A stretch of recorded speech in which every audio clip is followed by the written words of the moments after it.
మన భూమి మొత్తం ఎక్కువ శాతం సముద్రంతోటే నిండి ఉంటుందని మనందరికీ తెలుసు.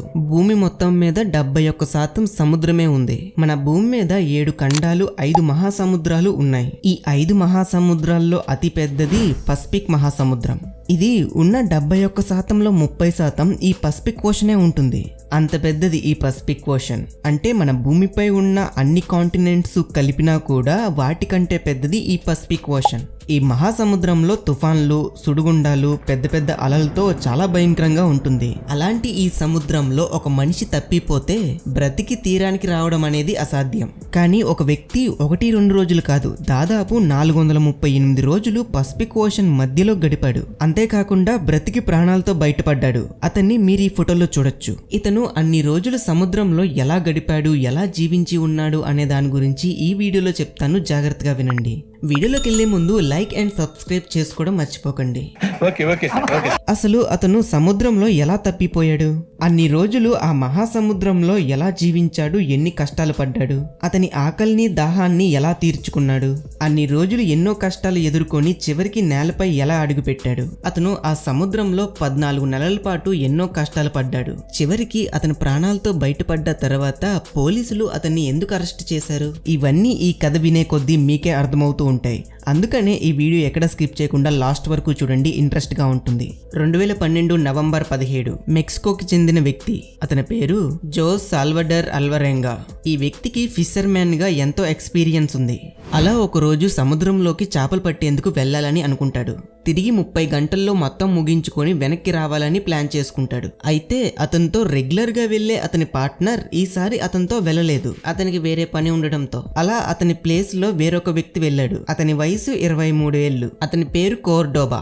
ఈసారికి ఇతన్ని పార్ట్నర్ గా తీసుకువెళ్లాలని అనుకున్నాడు. కాకపోతే అతనికి ఫిషింగ్ మీద అంత ఎక్స్పీరియన్స్ లేదు.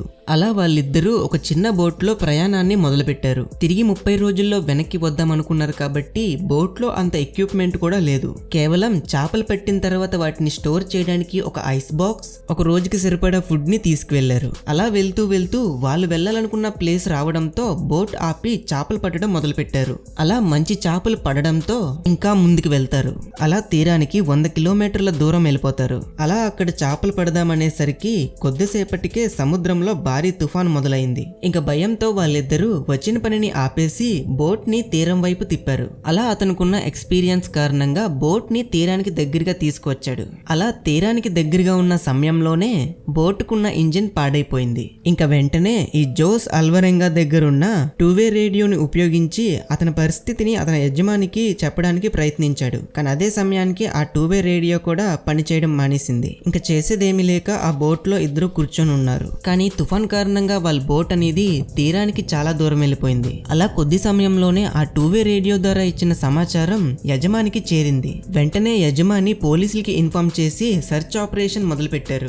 ఇంతవరకు అంతా బాగానే ఉంది. పోలీసులు కూడా సెర్చ్ ఆపరేషన్ చేస్తూనే ఉన్నారు. కానీ ఆ సముద్రంలో భారీ తుఫాను, అంత భయంకరమైన పరిస్థితిలో వాళ్ళిద్దరిని కనుక్కోవడం అంత తేలికైన పని కాదు. అయినా సరే వాళ్ళిద్దరి కోసం పోలీసులు వెతుకుతూనే ఉన్నారు. ఆ తుఫాన్ లో వాళ్ళిద్దరూ ఎక్కడా కనిపించలేదు. ఆ బోట్ కూడా తుఫాన్ కి చాలా దూరం వెళ్ళిపోయింది. కొన్ని 100 కిలోమీటర్లు తీరానికి దూరంగా వెళ్ళిపోయింది. అలా 2 రోజులు గడిచిన తర్వాత పోలీసులు వాళ్ళిద్దరి గురించి వెతకడం ఆపేశారు. అలా 5 రోజులు గడిచాయి. వాళ్ళిద్దరూ ఇంకా చనిపోయి ఉంటారని నిర్ధారించారు. కానీ ఇంకా వాళ్ళిద్దరూ చనిపోలేదు. సముద్రం మధ్యలో ఆ చిన్న బోట్ లోనే జీవనాన్ని గడుపుతూ ఉన్నారు. ఎలాగైనా ఇంటికి వెళ్లాలనే పట్టుదలతో ఉన్నారు. ఈ రోజులు వారాలు, వారాలు కాస్త నెలలుగా మారాయి. తీరానికి ఇద్దరు 1000 కిలోమీటర్ల దూరానికి వెళ్లిపోయారు. ఇంకా మేము బ్రతుకుతాము అనే నమ్మకం కూడా కోల్పోయారు. వాళ్ళకి తినడానికి తిండి లేదు, తాగడానికి నీరు కూడా లేవు. అలా సముద్రంలో వెళ్లే చేపలు, తాబేళ్లు, సముద్రానికి దగ్గరగా వచ్చే పక్షుల్ని పట్టుకొని వాటిని చంపి అలానే పచ్చిగా తినడం మొదలు పెట్టారు. ఇంకా దాహం వేస్తే తాబేలు యొక్క రక్తం తాగేవారు. ఇంకా సముద్రంలో ప్లాస్టిక్ బాటిల్ తీసుకొని వర్షం వచ్చేటప్పుడు ఆ వర్షం నీళ్లు పట్టుకొని తాగేవారు. ఇంకా వర్షం రాలేని రోజున వాళ్ళ మూత్రాన్ని వాళ్ళు తాగేవారని చెప్పారు. అలా 4 నెలలు గడిచిన తర్వాత కోర్డోబాకి బ్రతుకు మీద ఆశ పూర్తిగా నశించింది. అలా రోజు పచ్చి మాంసం తినడం వల్ల అతని ఆరోగ్యం పూర్తిగా పాడైపోయింది. ఆ బెంకతో పూర్తిగా తినడం మానేశాడు. అలా పూర్తిగా ఆరోగ్యం పాడయ్యి ఏమీ తినకపోవడం వల్ల అతను చనిపోయాడు. చనిపోయే ముందు జోస్ అల్వరెంగాతో ఇలా అన్నాడు, నేను చనిపోయిన తర్వాత నువ్వు ఎట్టి పరిస్థితిలో నా శవాన్ని తినొద్దు అని తన చేత ఒట్టేయించుకొని చనిపోతాడు. కోర్డోబా చనిపోయిన తర్వాత ఇతను ఒంటరిగా మిగిలిపోయాడు. అలా ఇతను చనిపోయిన కొన్ని రోజులకి అల్వరెంగా కూడా చనిపోవాలని అనుకుంటాడు. కానీ అతను నమ్మే ధర్మం ప్రకారం ఆత్మహత్య మహాపాపం అని అనుకుంటాడు. అలా బ్రతకాలనే నమ్మకం తెచ్చుకొని రోజులు కౌంట్ చేసుకుంటూ ముందుకు సాగుతూ వెళ్ళాడు. చనిపోయిన కోర్డోబా శవంతో మాట్లాడుతూ రోజులు గడిపాడు. అలా ఆ శవంతో రోజు మాట్లాడుతూ సమయాన్ని గడుపుతూ ఉన్నాడు. అలా కొన్ని రోజులకి ఆ శవం వాసన రావడంతో ఆ శవాన్ని సముద్రంలో పడేశాడు. ఇతను ప్రయాణిస్తున్నప్పుడు ఇతనికి చాలా సార్లు కంటైనర్లతో ఉన్న పెద్ద పెద్ద షిప్లు ఉంటాయి కదా, అవి కనిపించాయి. కానీ వాటికి సిగ్నల్ ఇవ్వడానికి ఇతని దగ్గర ఏమీ లేవు. ఇంకా అలాగే ప్రాణం మీద ఆశ వదిలేసి ఆ చిన్న బోటు మీదే కొన్ని వేల కిలోమీటర్లు ప్రయాణించడం మొదలుపెట్టాడు. అలా కొన్ని వేల కిలోమీటర్లు వెళ్ళిన తర్వాత సముద్రంలో తేలుతూ కొన్ని కొబ్బరికాయలు కనిపించాయి. ఆ కొబ్బరికాయలు చూసిన తర్వాత అల్వరెంగకు మళ్ళీ ప్రాణాలపై ఆశ కలుగుతుంది. వెంటనే ఆ కొబ్బరికాయలు ఎటువైపు నుంచి వచ్చాయో చూస్తూ ఉన్నాడు. అప్పుడే దూరంగా ఒక ఐలాండ్ కనిపించింది. ఆ ఐలాండ్ ని చూసిన అల్వరెంగా మళ్ళీ ఆ ఐలాండ్ నుంచి దూరంగా వెళ్ళిపోతానేమో అని భయంతో తన బోట్ ని అక్కడే వదిలేసి సముద్రంలోకి దూకి ఈదుకుంటూ ఆ ఐలాండ్ దగ్గరికి వెళ్ళిపోతాడు. అయితే 438 రోజులు అంటే దాదాపు 14 నెలల తర్వాత జోస్ అల్వరెంగా నేలపై అడుగు పెట్టాడు. నేలపై అడుగు పెట్టడమే కాదు, అన్ని రోజుల తర్వాత నేలని చూడడం అదే మొదటిసారి. ఒకవేళ ఆ ఐలాండ్ కూడా మిస్ అయితే మరో 5000 కిలోమీటర్ల వరకు వేరొక ఐలాండ్ లేదు. ఆ ఐలాండ్ కూడా మిస్ అయి ఉంటే మరో సంవత్సరం పాటు సముద్రంలోనే గడపాల్సి వచ్చేది. అలా ఆ ఐలాండ్ కి వచ్చిన కొంతమంది ఆ పరిస్థితిలో అతన్ని చూసి అతన్ని హాస్పిటల్ కి తీసుకువెళ్లారు. అలా 11 రోజుల తర్వాత హాస్పిటల్ నుండి డిశ్చార్జ్ అయ్యి అతని కుటుంబాన్ని కలవడానికి వెళ్ళాడు.